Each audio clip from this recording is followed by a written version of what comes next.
થઈ જાય છે અને ત્યાંથી આગળ જતા સુતીક્ષણ નામના એક સંત મળે છે.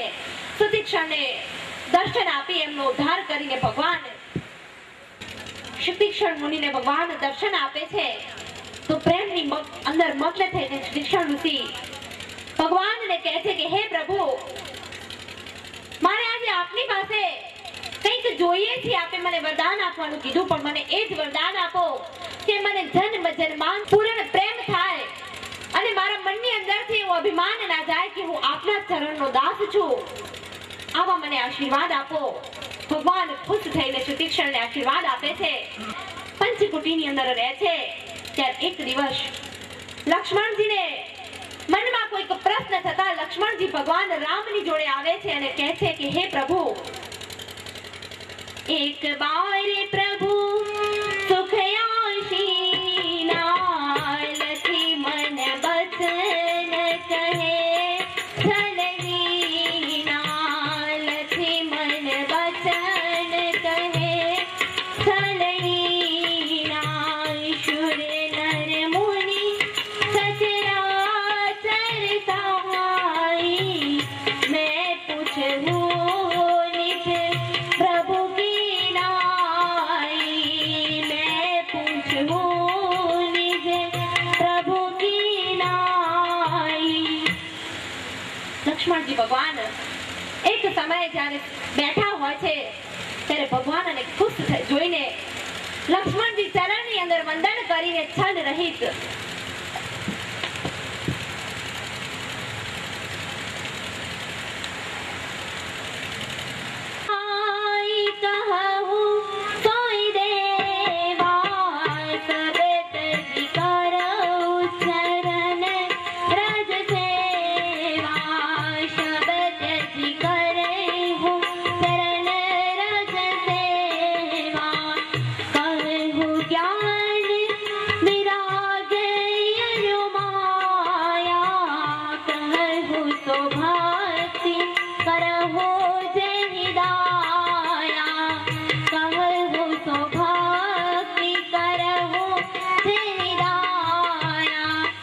ભગવાન, આજે હું દાસોનો દાસ આપના ચરણનો સેવક થઈને આ પ્રશ્ન પૂછું છું કે મને જ્ઞાન, ભક્તિ અને વૈરાગ્ય વિશે સમજાવો.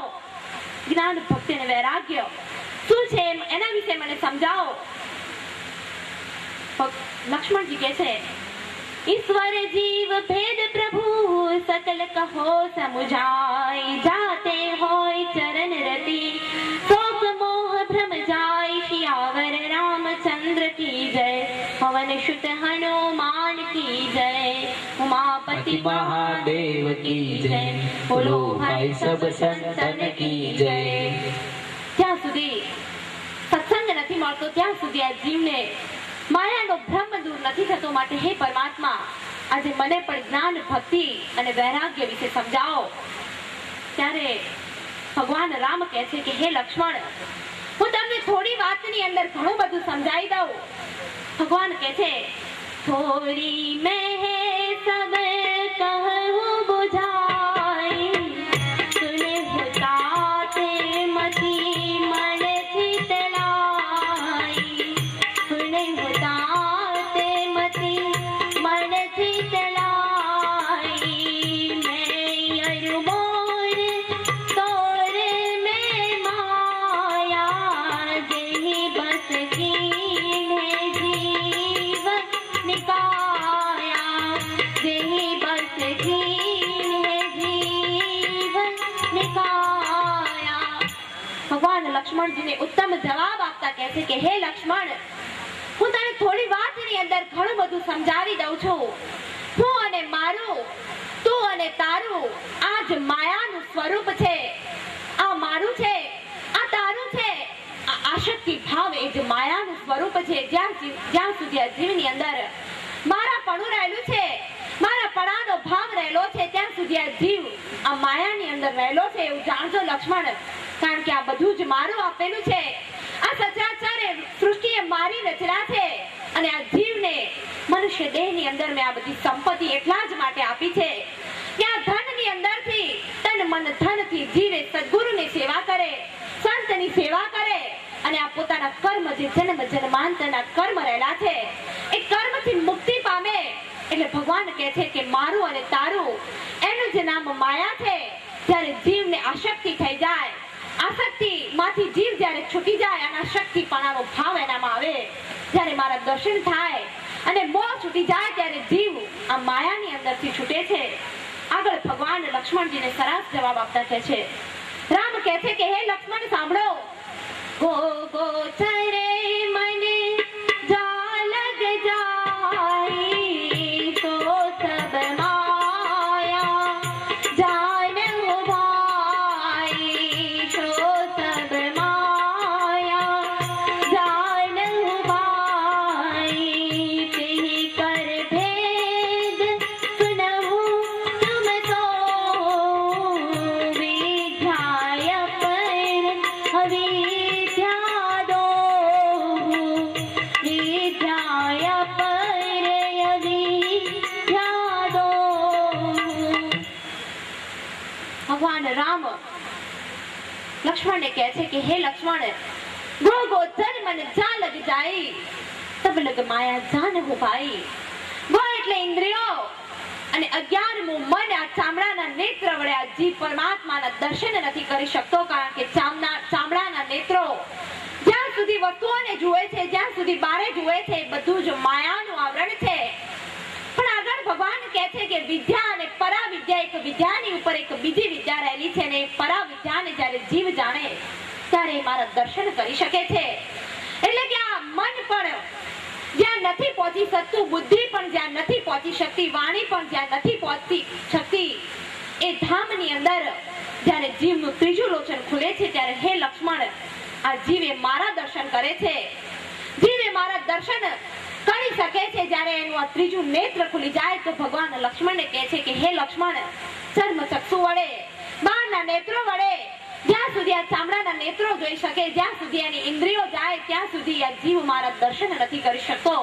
તો ખુદ રામ પણ કહે છે કે તમે મારા દર્શન બારે નથી કરી શકતા તો વિચારો તમે પરમાત્માને બારે શોધો, પરમાત્માને બારે ખોરશો તો એ પરમાત્મા તમને બારે ક્યારે પણ નથી મળવાના. કારણ કે ખુદ રામ લક્ષ્મણને સત્સંગ સંભળાવતા કહી રહ્યા છે કે તમે પરાવિદ્યાને જાણો, જે વિદ્યાને શ્રી કૃષ્ણ ગીતાની અંદર રાજ વિદ્યા કહી રહ્યા છે, ગુપ્ત વિદ્યા કહી રહ્યા છે. અને આ વિદ્યાને જાણવા માટે કોઈ સંતના શરણની અંદર જાઓ અને જ્યારે તમારું દિવ્ય નેત્ર ખુલે, જ્યારે તમારી ભ્રુકુટી ખુલે ત્યારે જીવ અને શિવનું મિલન થાય છે અને ત્યારે જીવ આ માયાથી પરે ઉઠે છે.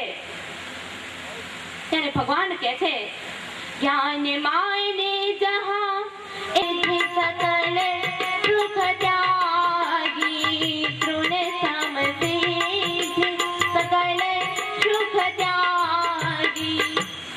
ભગવાન કહે છે કે જ્યારે મારા દર્શન જીવને ઘટની ભીતર થઈ જાય ત્યારે બ્રહ્મ સ્વરૂપોની અંદર સ્થિર થાય છે, બધાની અંદર એ પરમાત્માના દર્શન કરે છે અને ત્યારે જીવ આ દુનિયાની વસ્તુઓને, દુનિયાની સિદ્ધિઓને તણખલાની સમાન ત્યાગી દે છે.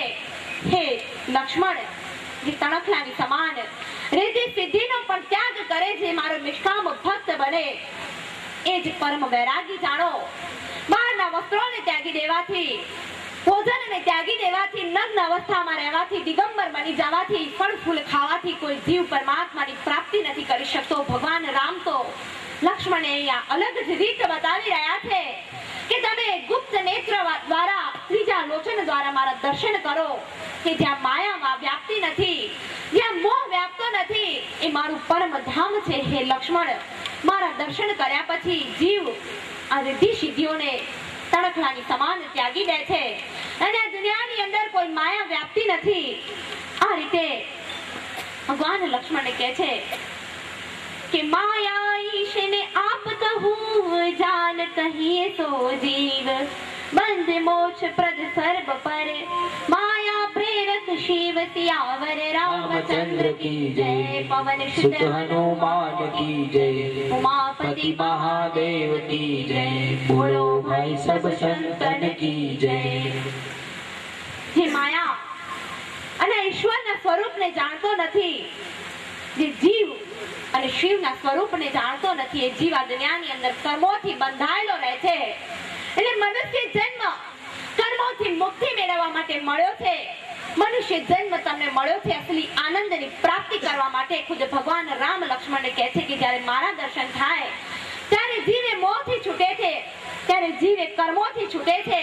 અને જે જીવ મારા સ્વરૂપને નથી જાણતો, જે જીવ મનુષ્યનો દેહ ધારણ કરીને મારા સ્વરૂપને નથી જાણતો, એ જીવ આ પૃથ્વી ઉપર ભાર રૂપ છે. એ જીવનો ફેરો સફળ જાય છે. એટલે લક્ષ્મણને ભગવાન કહે છે કે હે લક્ષ્મણ, મનુષ્યનું તન ધારણ કરીને આ જીવે મારા દર્શન કરવા જોઈએ. આ રીતે પરમાત્મા જીવ અને શિવનું સ્વરૂપ લક્ષ્મણને સમજાવી રહ્યા છે. તે ભગવાન લક્ષ્મણને કહે છે કે હે લક્ષ્મણ, સો સ્વતંત્ર અવલંબનયાના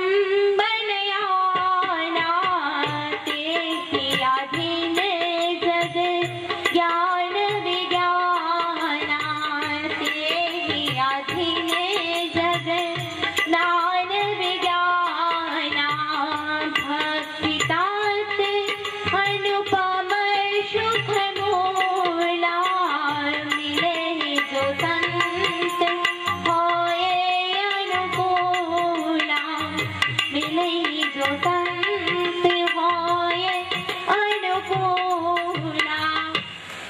હે લક્ષ્મણ, મારી ભક્તિ એ બધા જ સુખોની ખાણ છે. મારી ભક્તિ એ દુઃખથી દૂર કરવા વાળી છે. પણ ભક્તિ જીવને ક્યારે મળે? જ્યારે સંત અનુકૂળ હોય. ભક્તિ તાત અનુપમ સુખ મોલા और मिले ही जो संत હોય અનુકૂલા. મારી ભક્તિ એ જીવને ત્યારે પ્રાપ્ત થાય જ્યારે તેના ઉપર સંતની કૃપા હોય, સદગુરુની કૃપા હોય. ત્યારે આ સર્વ સુખોની ખાણ, સર્વ આનંદની ખાણ, ભક્તિની પ્રાપ્તિ જીવને સત્સંગની અંદરથી સત્સંગની અંદરથી પ્રાપ્ત થાય છે. ભગવાન લક્ષ્મણને કહે છે કે હે લક્ષ્મણ, ભક્તિ કી